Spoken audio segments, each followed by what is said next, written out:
Welcome back to War Thunder and welcome to a mixed match, which is something that I haven't done in like a year. Now, what is a mixed match? It's not a single match where I present you one aircraft in something called Arcade Plus, so where the teams are all nations versus all nations. No, this is where I use kind of the downtime in certain matches in terms of lack of action to fill it with action-packed scenes from one or multiple other matches.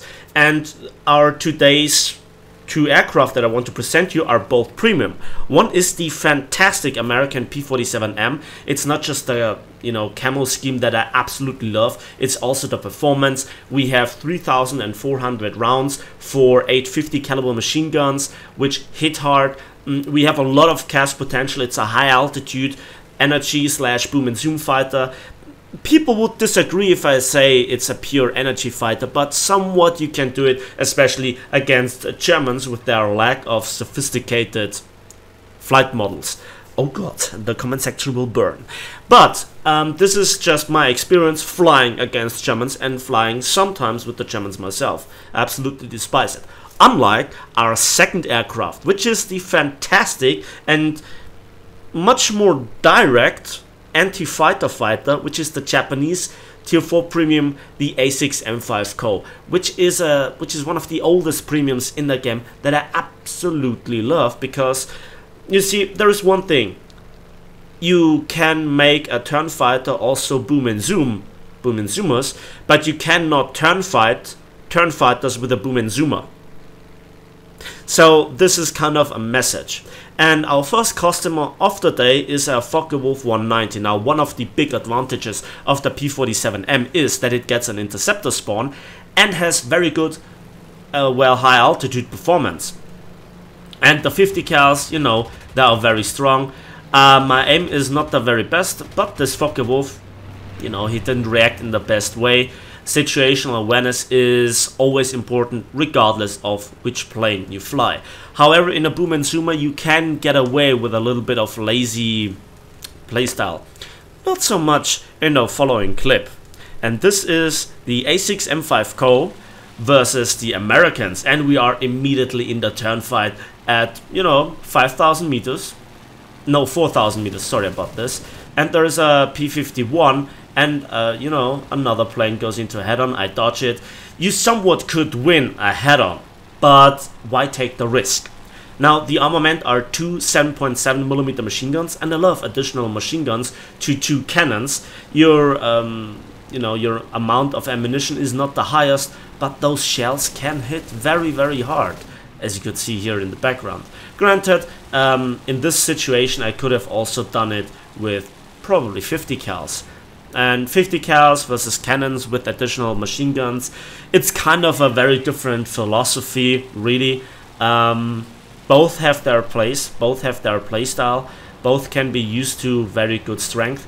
And, situational awareness, reacting quickly and acting quickly also in a turn fighter at altitude versus dedicated boom and zoom / energy fighting aircraft is something that you need to keep in mind.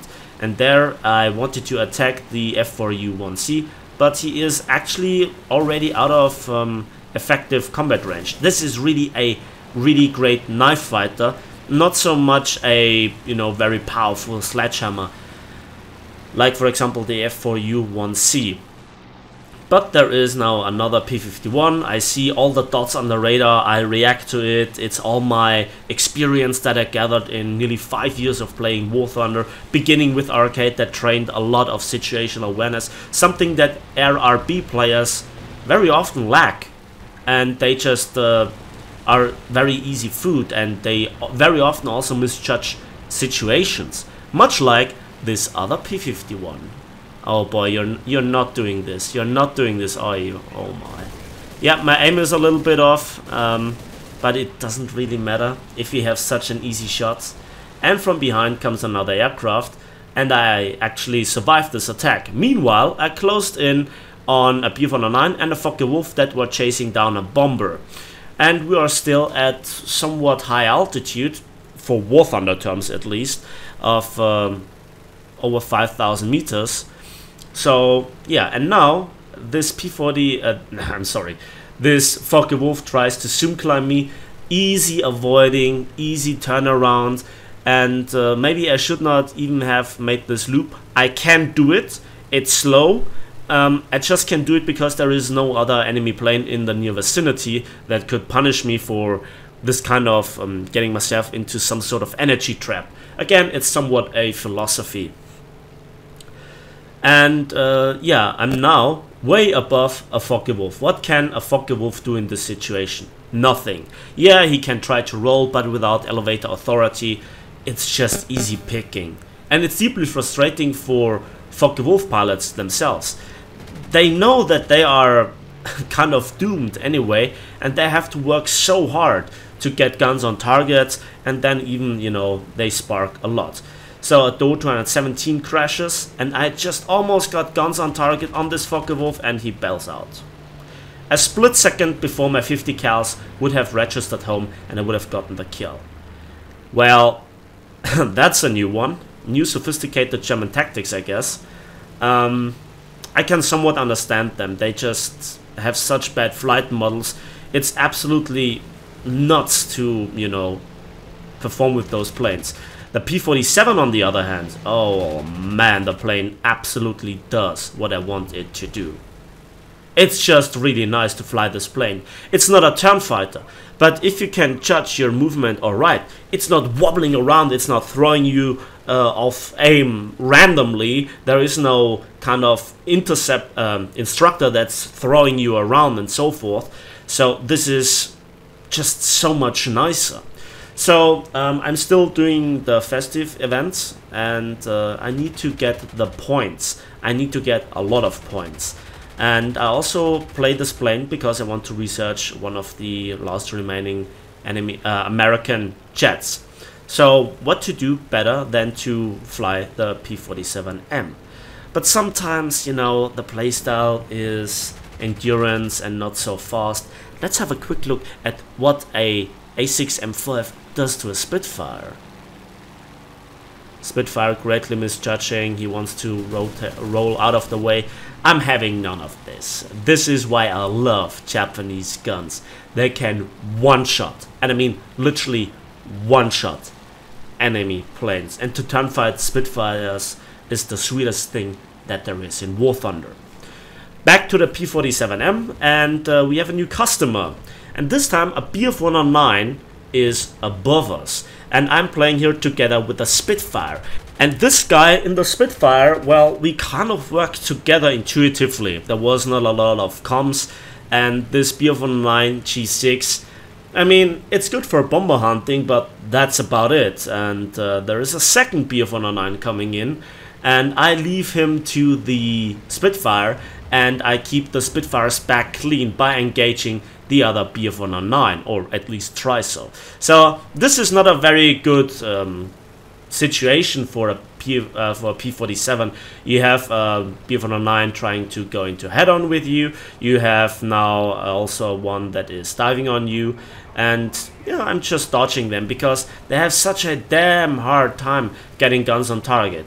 Now turning around 90 degrees and just pulling up, and they have no chance whatsoever to hit me. And look at this massive engine power and this great controllability.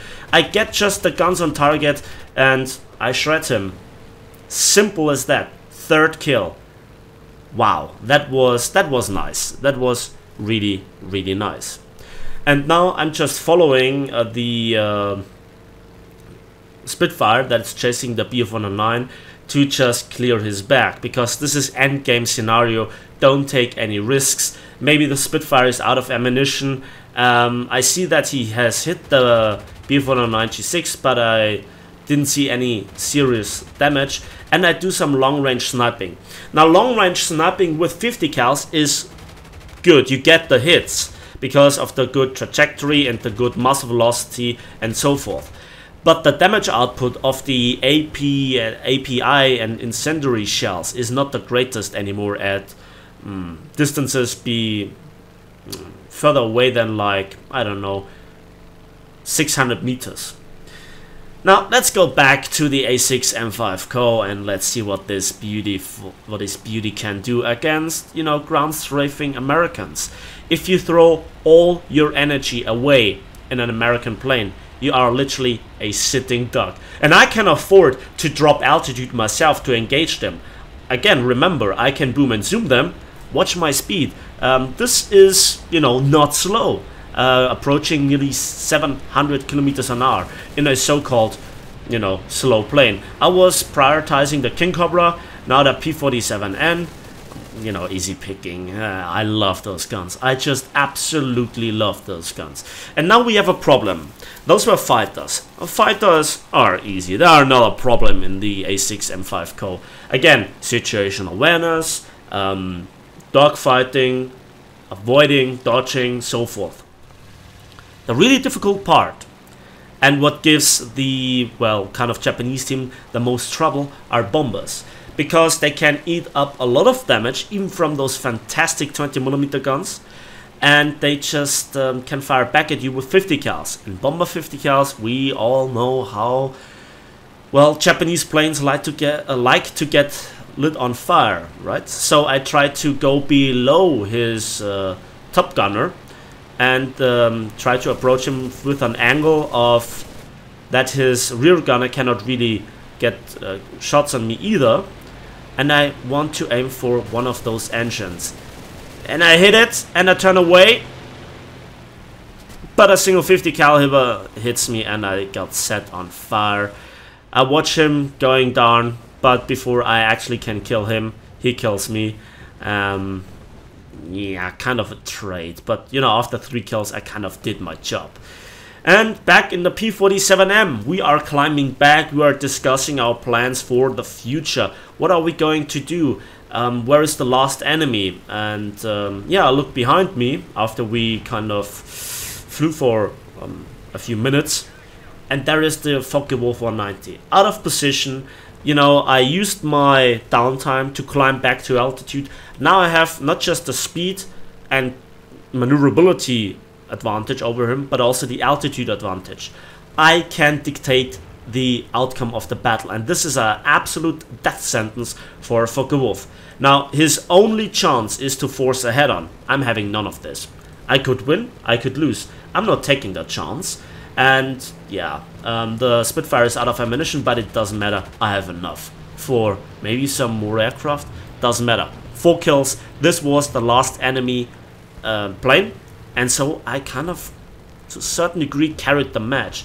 I think it was just me and this Spitfire left.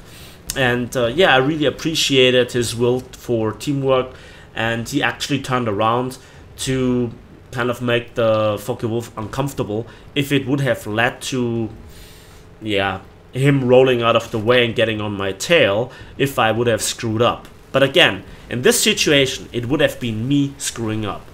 But I guess I know how to, in theory, deal with enemies, and so there are the results. Let's have a quick look at the post-battle results, and let's figure out if it really was worth it. So first of all, P-47M, backup planes, you really do not need them. 120,000 silver lines and 16,974 research points without a big booster. It's just a 10% booster. Lots of awards. It's pure profit. And yeah, let's have a quick look at the current achievements for the pilots. Yeah, Gaijin, hello. Can we talk about this? Oh. Well, I guess it's time for some boom and zoom actions. This is the Russians. Seal climbing the Russians, my favorite hobby in all of War Thunder. You know, there is a lot of Japanese bias in this game. Yak 3P, he rolls out of the way. I had kind of lag spike here. If you don't believe me, just watch how the plane moved. Oh, this is your normal Russian plane? I didn't notice. So the Yak 3, he tries to zoom climb me, he tries to get guns on target. And you know, you must not underestimate a Yak 3P, but in this case, he kind of set himself up for a clean and easy shooting. And of course, because it's me and I have bad aim, I screw it up.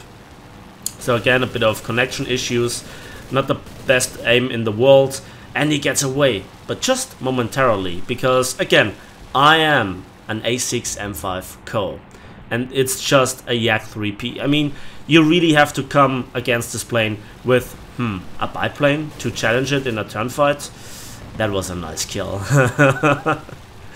So yeah, let's join the furball again, and let's look for easy targets. Let's thin out the enemy's aircraft in a way that, you know, we then just can deal with the few enemy planes at high altitude, which then just miss the chance or the opportunity to have an impact on the game that matters. And this is where so many Soviet and also Allied planes in general miss the chance.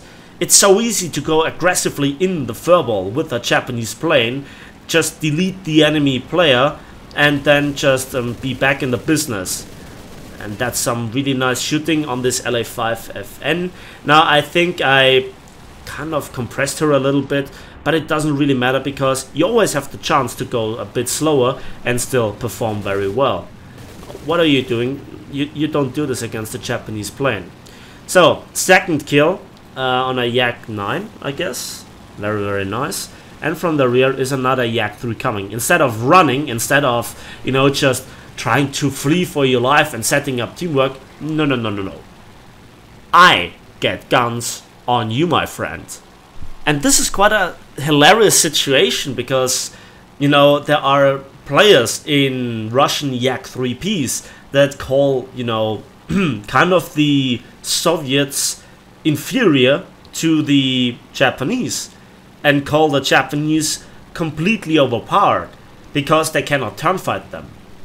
And I'm sorry, you know, you have still some boom and zoom capabilities, you still can do teamwork, which you then blame some of the other nations' aircraft that they don't do it, and this is because why they fail against you, despite your questionable flight model. I mean, if you misplay a Yak-3, you really have to learn your plane. So I easily dodge and turn around, and just look how this plane turns, even without, you know, too many flap and throttle control. And those guns are just awesome, and that is deeply, deeply satisfying. So the final verdict: which plane is better, P-47M or A6M5 Co? It depends what you prefer, but I say both aircraft have their place, both aircraft are fun to play, both aircraft require a different playstyle, but perform really great at it. And that's it for me today. So I'm very curious if you like this kind of video, mixed match, you know, to fill the action gaps or the lack of action with action gameplay from another battle or numerous other battles. That's it for me today, so thanks for watching, thanks for listening. Please give this video a like if you did, subscribe if you want to see more, and we'll see each other in the skies of War Thunder.